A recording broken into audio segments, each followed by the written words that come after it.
वडिलांकडे पाहिल्यानंतर आणि त्यांचं घर, त्यांची परिस्थिती, त्यांचं गाव बघितल्यानंतर खूप मनाला वेदना झाल्या। ही मुलगी या घरामधून, या गावामधून MBBS होईपर्यंत आणि परत प्रॅक्टिस करेपर्यंत तिनं कुठल्या कुठल्या प्रश्नांना, समस्यांना, अडचणीला सामोरं जावं लागेल याची थोडीशी कल्पना आली। आज डॉक्टर संपदाची आत्महत्या नसून इथल्या व्यवस्थेनं तिची हत्या घडवून आणलेली आहे। इथल्या व्यवस्थेचा त्या बळी आहे। मग जी लोक त्यांच्या आत्महत्येला कारणीभूत आहेत त्या लोकांना इथल्या शासन, प्रशासन, न्यायव्यवस्था, आयोग, महिला आयोग या लोकांकडून तिच्या मारेकऱ्यांना शिक्षा होण्याऐवजी कुणाला तरी वाचवत आहेत की काय अशी शंका आम्हा सगळ्या महाराष्ट्रातल्या मुलींच्या पालकांच्या मनामध्ये निर्माण झालेली आहे। त्यामुळे मुख्यमंत्री महोदय येऊ घातलेल्या काही दिवसामध्ये 1-2 दिवसाचा आम्ही तुम्हाला अल्टिमेटम देत आहोत।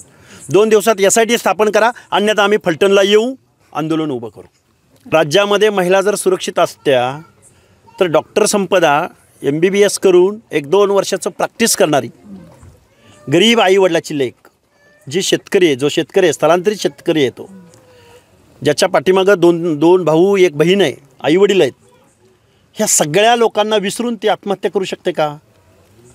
आणि आत्महत्या करण्याएवढी बेजबाबदार आम्हाला असं तिच्या एकूण एज्युकेशनवरून आणि वर्तनावरून वाटत नाही।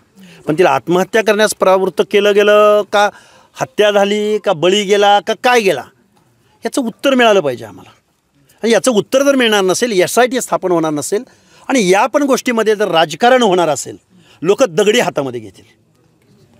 इथल्या व्यवस्थेवरचा विश्वास ज्या दिवशी संपेल त्या दिवशी खरोखर लोक आपल्याला योग्य तो धडा शिकवतील।